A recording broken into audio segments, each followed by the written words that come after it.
So hello friends, welcome back to our channel. इस video में हम लोग डिस्कस करने वाले हैं most important question for HRM, human resource management subject के लिए। मैंने बरकतुल्लाह यूनिवर्सिटी का कवर अप किया है। ये मोस्टली ऐसे क्वेश्चन है, अगर आप दूसरे यूनिवर्सिटी को बिलोंग करते हैं तो भी आप ये क्वेश्चंस को गो थ्रू कर सकते हैं। मैंने पर्टिकुलरली क्वेश्चन नहीं उठाया, मैंने कुछ टॉपिक्स उठाए हैं जो मोस्टली रिपीट होते हैं। Okay, starting with the concept of HRM. ये बहुत ज़्यादा रिपीटेड क्वेश्चन है। मैंने लास्ट 10 ईयर्स के क्वेश्चंस को एनालाइज किया था एंड आई रियलाइज कि ऑलमोस्ट 7 क्वेश्चन एचआरएम से आए थे।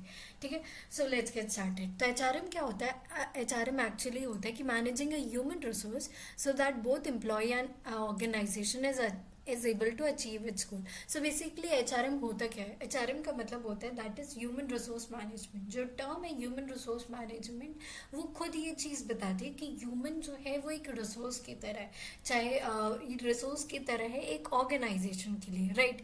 एंड उसको मैनेज करना, ठीक है, उसी को बोलते हैं HRM. Okay, and HRM is all about managing human resource both employ and an organisation is able to achieve its goal. For example, जो भी एम्प्लॉय होता है वो भी एक पर्पस के साथ एक ऑर्गेनाइजेशन को ज्वाइन करना चाहिए, तो उसका भी गोल फुलफिल होते रहना चाहिए। जैसे उसको अगर ग्रोथ चाहिए, करियर ग्रोथ चाहिए, उसको जॉब स्टेबिलिटी चाहिए, जो भी उसके गोल्स हैं वो फुलफिल होने चाहिए। At the same time organisation के गोल भी फुलफिल होने चाहिए। एचआरएम में बेसिकली क्या इंक्लूड होता है? It is a process of acquiring, developing, maintaining and retaining human resources. As lightly said, HRM में मेजरली जो टास्क होता है, पहला हायरिंग होता है। हम अपने लिए जो ऑर्गेनाइजेशन होती है वो एक अच्छे कैंडिडेट को, जो परफेक्ट या राइट कैंडिडेट हो as per their job position और रिस्पॉन्सिबिलिटी ढूंढती है।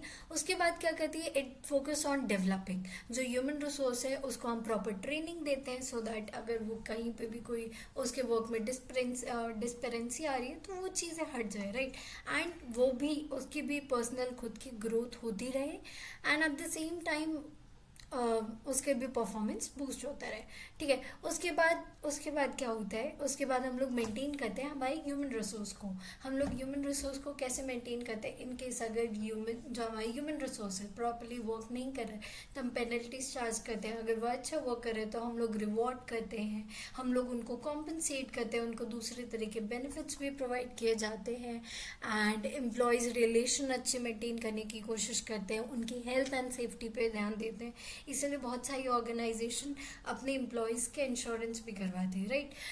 उसके बाद लास्ट में जो प्रोसेस है वो है retaining human resources. Usually human resource को रिटेन करना एक बहुत बड़ा एंड टफ जॉब है, specially in today's work place, right? And जब से जेंजीज ज्वाइन कर रहे हैं तब से और ये डिफ़िकल्ट हो चुका है and it's not like that कि बैड है। एक्चुअली में अब ये हो गया है कि चीज़ें जो मार्केट था, पहले ऐसा होता था कि तुम्हें काम करना है तो करो, नहीं तो जाओ, but now the things have changed. अब एम्प्लॉयज़ अगर एक ऑर्गेनाइजेशन को ज्वाइन कर रहे हैं तो वो सिर्फ कॉम्पनसेशन या किसी बेनिफिट्स के लिए ज्वाइन नहीं करते, वो बहुत सारी चीज़ों को प्रायोरिटाइज करने लगे हैं। जैसे वर्क लाइफ बैलेंस होना चाहिए, जो कंपनी है वो उनको ग्रोथ दे पा रही है, करियर ग्रोथ प्रोवाइड कर पा रही है नहीं, क्या वो ट्रेनिंग प्रोवाइड कर रही है क्या नहीं, ठीक है? और फिर उनकी जो भी लॉयल्टी है या उनके कमिटमेंट को क्या वो कॉम्पनसेट कर रही है, रिवॉर्ड कर रही है कि नहीं, इन सब चीज़ों पे भी ध्यान देने लगी है। ठीक है, तो एचआरएम अब ब्रॉडर कंसेप्ट हो चुका है। ठीक है, okay, now coming with the another topic that is personal management. Personal management क्या होता है? Old and traditional way of the managing workers.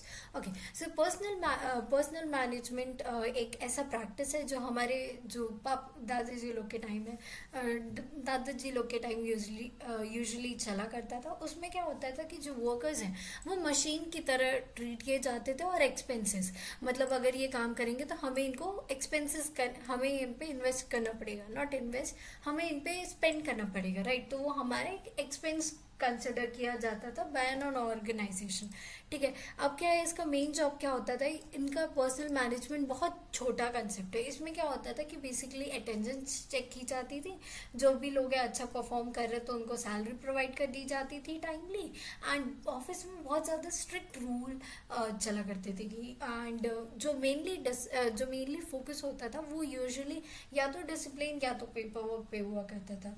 But now things have change. जो एचआरएम कंसेप्ट है वो मॉडर्न कंसेप्ट है, न्यू कंसेप्ट है managing workers. अब इस कंसेप्ट में क्या होता है कि जो वर्कर्स हैं उनको हम लोग एक्सपेंस की तरह नहीं देख रहे हैं, उनको हम लोग खर्चे की तरह नहीं ट्रीट करें, बल्कि instead now we are treating now we have started treating them an asset. अब हम उनको एज ए रिसोर्स ट्रीट करने लगे, एज अ प्रॉपर्टी और पूंजी of the company. Alright, now HRM क्या बिलीव करता है, एचआरएम का ये मानना है कि if we train our workers, मतलब अगर हम लोग अपने वर्कर्स को ट्रेनिंग देंगे, प्रॉपर उनको वर्क लाइफ बैलेंस देंगे, जो भी ग्रोथ उनको चाहिए, करियर ग्रोथ वगैरह, and if we are able to provide them they will be happy.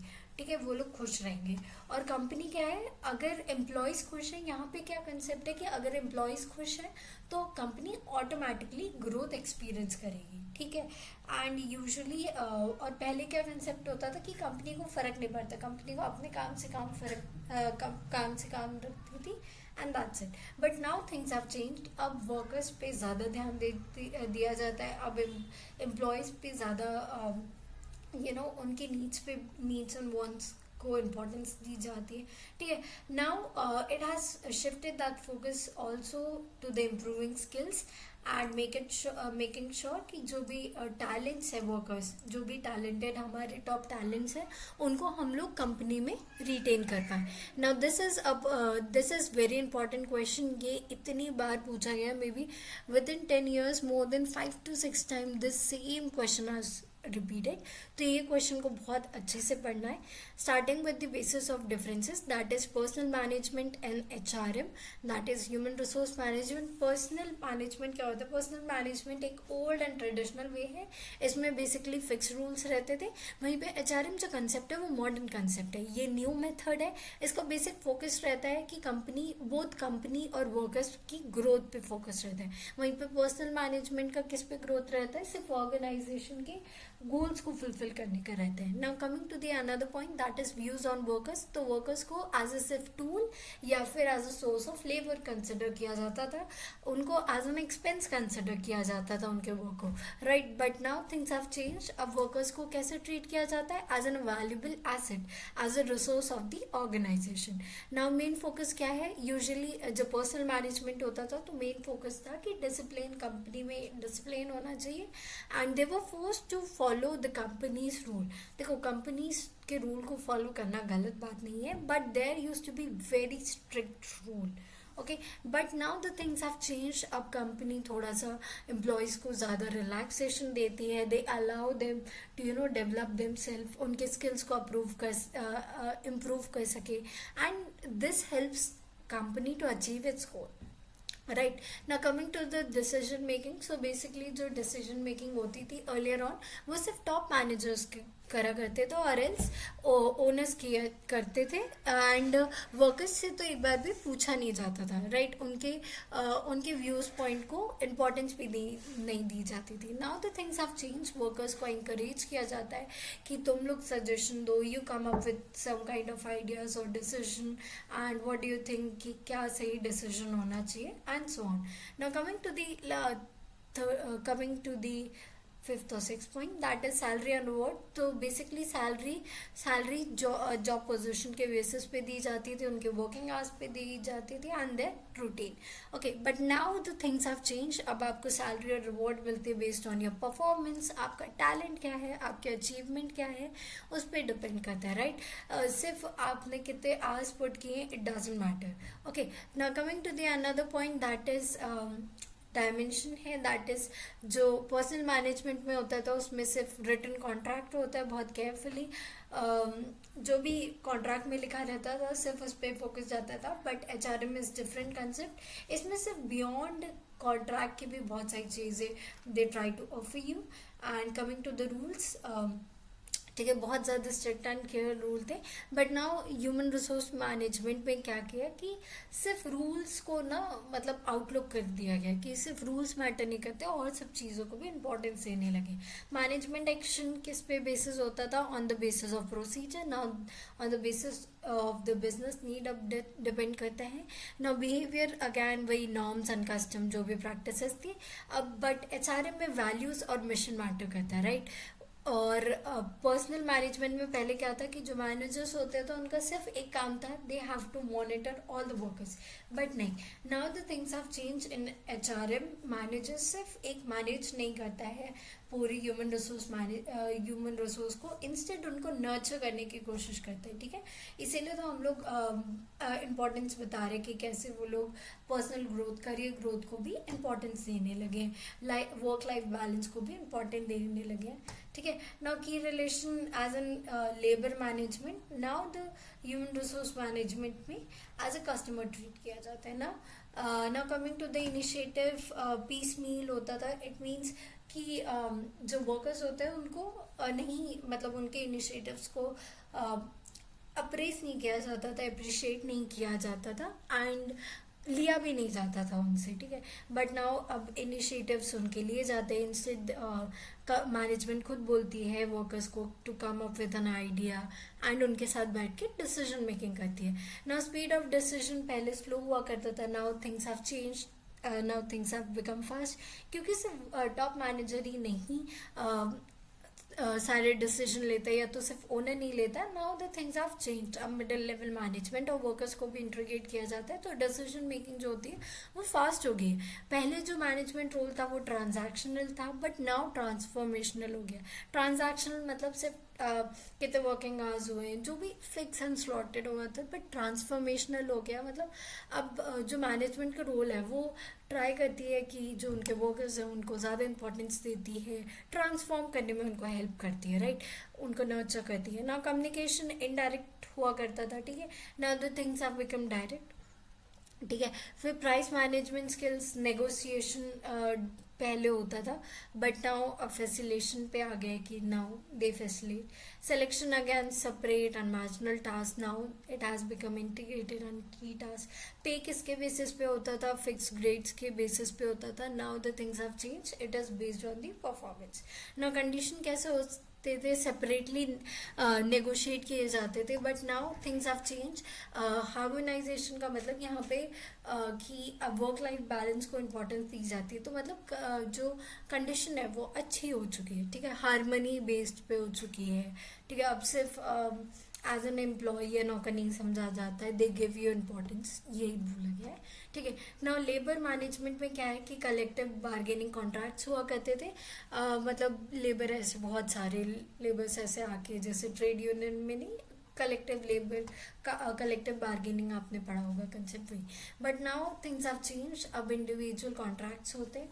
ठीक है, जॉब कैटेगरी मैनी होती थी, बट नाउ फ्यू हो गई है। ठीक है, and job design division of labour होता था, but now things have change, अब टीम वर्क पे ज़्यादा डिपेंड करता था। कॉन्फ्लिक्ट हैंडलिंग कैसा होता था, टेम्परेरीज, बट अब क्लाइमेट और कल्चर कैसा होता है वो फिक्स कर दिया जाता है। टॉक्सिक कल्चर है तो उसको रिमूव करने की कोशिश की जाती है। Training development, controlled access to course, but अब नाउ द लर्निंग कंपनी भी लर्न करती है, एंड उनके एम्प्लॉयज़ को भी लर्न करने पे अप्रिशिएट करती है। ठीक है, focus on attention for intervention, पहले पर्सनल प्रोसीजर होता था, बट नाउ कल्चरल और पर्सनल स्ट्रैटेजीज हो गई। रिस्पेक्ट, पहले लेबर का एज अ टूल कंसिडर किया जाता था, civic as a servant, now people have started treating them differently, they are treated an asset और resources for the company.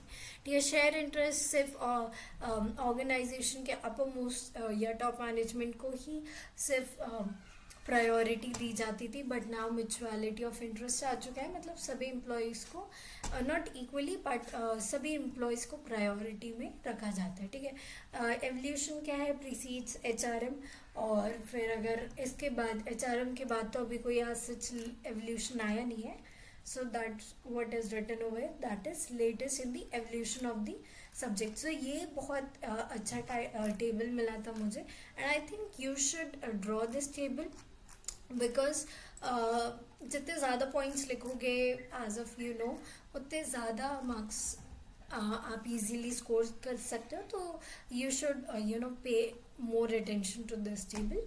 Now coming to the HRM objective, ये बहुत ज़्यादा बार तो नहीं पूछा गया, but may be 2 to 3 times पूछा गया, so I thought of sharing it with you all guys. ठीक है। सोसाइटल ऑब्जेक्टिव होते हैं लीगल कंप्लाइंस करना, बेनिफिट्स जो भी होते हैं उनको वो प्रोवाइड करना, एंड यूनियन मैनेजमेंट में यूनियन के साथ मैनेजमेंट का अच्छा रिलेशन होना चाहिए ना। ऑर्गेनाइजेशनल ऑब्जेक्टिव क्या होता है एचआरएम का, कि ह्यूमन रिसोर्स प्लानिंग हो रही है प्रॉपरली, कितने एम्प्लॉयज चाहिए उतने हायर हो रहे हैं, ठीक है। उनके रिक्रूटमेंट, फाइलिंग, सिलेक्शन, फिर स्टाफिंग, कंट्रोलिंग, डायरेक्टिंग, इन सब चीज़ों पे भी वर्क उन सब चीज़ों पे ध्यान दिया जा रहा है ना। Coming to the second, that is employees relation, जो एम्प्लॉयज हैं उनके साथ अच्छा रिलेशन, सिलेक्शन, ना training and development, appraisal, placement and assessment. Appraisal तो पता ही है आपको क्या होता है, प्लेसमेंट भी as of you guys know exactly क्या होता है ना। अगेन फंक्शनल ऑब्जेक्टिव अप्रेजल, ठीक है। अगर प्रमोशन वगैरह है या फिर अगर इन केस अच्छा वर्क परफॉर्म कर रहे हैं तो उनके परफॉर्मेंस के लिए अप्रेज करना, उनको अप्रिशिएट करना, ठीक है। उसके बाद असेसमेंट, मतलब हम लोग ने डायरेक्टली कंट्रोलिंग कर ली है तो असेसमेंट इज समवट कि आपने जो भी परफॉर्म किया उसको असेस किया जाता है, ठीक है। उसके बाद है personal objective, that is training and development, फिर appraisal, placement, compensation and assessment. Now coming to the scope of HRM, ये भी बहुत बार पूछा गया तो I thought of sharing it with you all guys. तो मैनेजर फंक्शन ऑफ जो एचआरएम का फंक्शन है वो बेसिकली टू पे डिवाइड किया गया है, that is one is manager function and second one is operative function of HRM, ठीक है। तो ये दो फंक्शंस होते हैं मेजरली। मैनेजर फंक्शन के अंदर क्या आता है, प्लानिंग आता है, ऑर्गेनाइजिंग आता है, डायरेक्टिंग आता है, कंट्रोलिंग आता है, ये चारों आते हैं, ठीक है। प्लानिंग में क्या करते हैं, हम लोग प्लान करते हैं ह्यूमन रिसोर्स, उनके रिक्वायरमेंट्स को चेक करते हैं कितने हमें रिक्वायर्ड है, फिर उनका रिक्रूटमेंट करते हैं, उसके बाद हम लोग सिलेक्शन करते हैं, उनको ट्रेनिंग प्रोवाइड करते हैं, ये सारी चीज़ें। सो बेसिकली प्लानिंग में क्या होता है कि it is forecasting, basically forecast किया जाता है कि एचआर को एक्चुअली में कितने एम्प्लॉयज़ की नीड है, ठीक है। और फिर वैल्यूज़ क्या है, एटीट्यूड क्या है, बिहेवियर क्या है, इन सब चीज़ों का भी बहुत बड़ा इम्पैक्ट पड़ता है ऑर्गेनाइजेशन में। Now coming to the option number second, that is organising. Organising का मतलब क्या होता है, it is a structure and the process by which जो ग्रुप ऑफ ऑर्गेनाइजेशन होते हैं उनको ऑर्गेनाइज किया जाता है, जो टास्क है वो डिस्ट्रीब्यूट किया जाता है, ठीक है। और फिर रिलेशनशिप आइडेंटिफाइड कर दी जाती है, कौन किसका मैनेजर, कौन किसका सबॉर्डिनेट है, लाइकवाइज, ठीक है।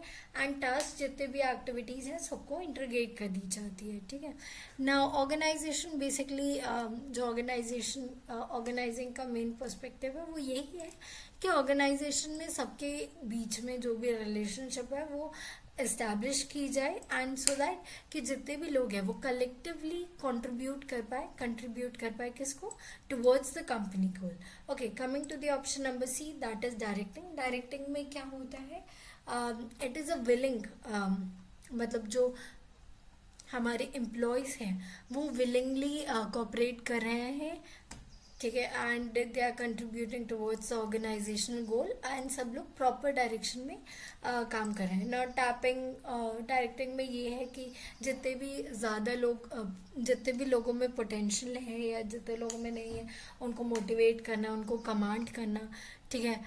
एंड कोऑर्डिनेशन में क्या होता है कि एफर्ट्स को ब्लेंड किया जाता है सो दैट कि इंश्योर कर पाए कि जो भी अचीवमेंट है वो अटेन कर पा रहे हैं, ठीक है। Coming to the option number D, that is controlling. Controlling का क्या है, कंट्रोलिंग बेसिकली है कि चेक करना, वेरीफाई करना, और जो भी रिजल्ट आ रहे हैं एम्प्लॉयज़ की, जो भी एम्प्लॉय की वर्क परफॉर्मेंस जो भी आ रही है, ठीक है, उसमें डिविएशन आइडेंटिफाई करना, ठीक है, एंड उनको करेक्ट करना।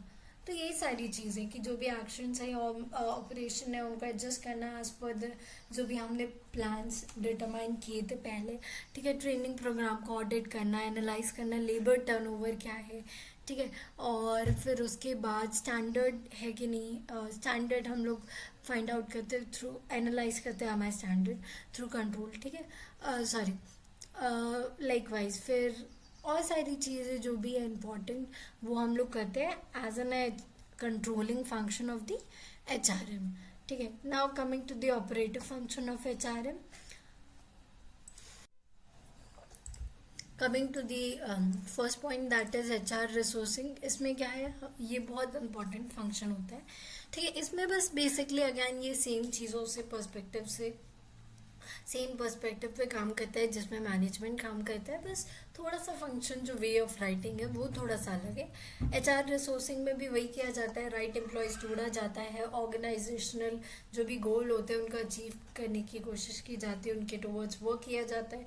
Starting with the job analysis. Job analysis में क्या होता है, हम लोग कलेक्ट करते हैं डाटा इन्फॉर्मेशन कि क्या पर्टिकुलर प्रोफाइल है, ठीक है, एंड हम लोग आइडेंटिफाई करते हैं उस जॉब प्रोफाइल के बेसिस पे कि क्या कौन सी स्किल सेट रिक्वायर्ड है, क्या क्वालिफिकेशन होनी चाहिए, क्या वर्क पोजीशन, क्या वर्क एक्सपीरियंस होना चाहिए for that particular specific job position. जैसे for example low level management में कोई ओपनिंग हुई है फॉर लेट्स से सुपरवाइजर और समथिंग लाइक दैट, तो ऑफकोर्स सी बात है वहाँ पे बहुत ज़्यादा वर्क एक्सपीरियंस रिक्वायर्ड नहीं है। वहीं पे अगर if you are appointing CFO तो आप बहुत सोच समझ के अपॉइंट करोगे, बिकॉज इतना ज़्यादा money expenses and the other stuff लगते हैं, ठीक है।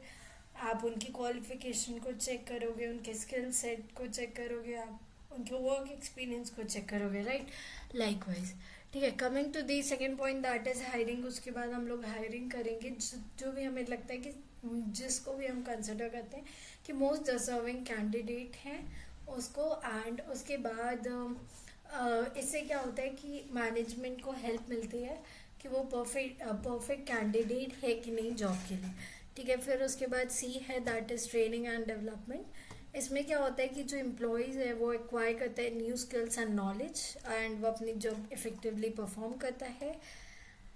एंड उसके बाद D है ह्यूमन रिसोर्स प्लानिंग। ये बेसिकली प्रोसेस होता है determining actual number of people required in organisation at a proper time for performing jobs, ठीक है। B performance and development.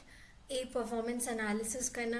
अब हम लोग परफॉर्मेंस और डेवलपमेंट ऑफ एम्प्लॉय पे ध्यान देंगे, तो उसका परफॉर्मेंस का एनालाइज करना, उनको ट्रेनिंग प्रोवाइड करना है, उनको मैनेजमेंट डेवलपमेंट मतलब मैनेजमेंट क्या डेवलप करना चाहती है उनको, ठीक है। और भी दूसरी चीज़ें उनको लीडरशिप्स वगैरह सिखाना, उनके साथ बैठ के करियर प्लानिंग करना, उनके डेवलपमेंट के लिए वर्क करना।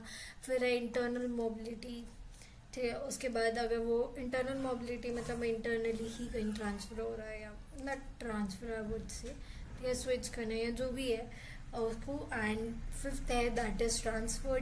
G है that is promotion, and in case उसका वर्क जो है वो काम अच्छा नहीं है तो उसको डिमोट करना, ठीक है, और डिमोशन, ठीक है। फिर लास्ट ऑप्शन है कि अगर वो बहुत अच्छा टॉप टैलेंट है तो उसको रिटेन करने की कोशिश करना, रिट्रेंचमेंट करना मैनेजमेंट से, ठीक है। उसके बाद है या तो चेंज कर देना, ठीक है, या तो ऑर्गेनाइजेशनल डेवलपमेंट कराना। तो ये सारी चीज़ें आती हैं under performance and development. Now coming to the third part that is compensation management. भी HRM का बहुत इंपॉर्टेंट पॉइंट होता है। इसमें क्या कहते हैं, जॉब इवेल्युएट की जाती है, इसका क्या है वर्क एक्सपीरियंस रिक्वायर्ड होगा इस पर्टिकुलर जॉब पोजिशन के लिए, या फिर कितनी सैलरी देना है एंड दी अदर स्टफ। उसके बाद अगेन B पॉइंट है that is wage and the salary administration. C है दैट इज इंसेंटिव्स, कितना इंसेंटिव्स देना चाहिए, ठीक है, बोनस मिलना चाहिए या नहीं मिलना चाहिए, ठीक है। और सोशल और सिक्योरिटी मेजर्स। फोर्थ है that is integration that is employ engagement, employees को एंगेज करना, ठीक है, उनका मोरल बूस्ट करना, उनको काउंसलिंग प्रोवाइड करना, उनके वेलफेयर के लिए वर्क करना, ठीक है। एथिकल होना and ethics and HRM go hand to hand, ठीक है। उसके बाद फिफ्थ है that is last that is employ relation. तो एम्प्लॉयज़ रिलेशन में क्या है, अगर उनको कोई ग्रीवियंस है या तो कोई कंप्लेंट है तो उनकी कंप्लेंट को सुनना, उसको एड्रेस करना इज़ इम्पॉर्टेंट। फिर B है दैट इज़ डिसिप्लिनरी मैनेजमेंट, उनके डिसिप्लिन के लिए वर्क करना, ठीक है। And C is what it is union management, union को पूरी यूनियन को मैनेज करना, ठीक है। Okay, so that's it for the video guys. मिलते हैं नेक्स्ट वीडियो में। Till then keep sharing, take care and bye bye.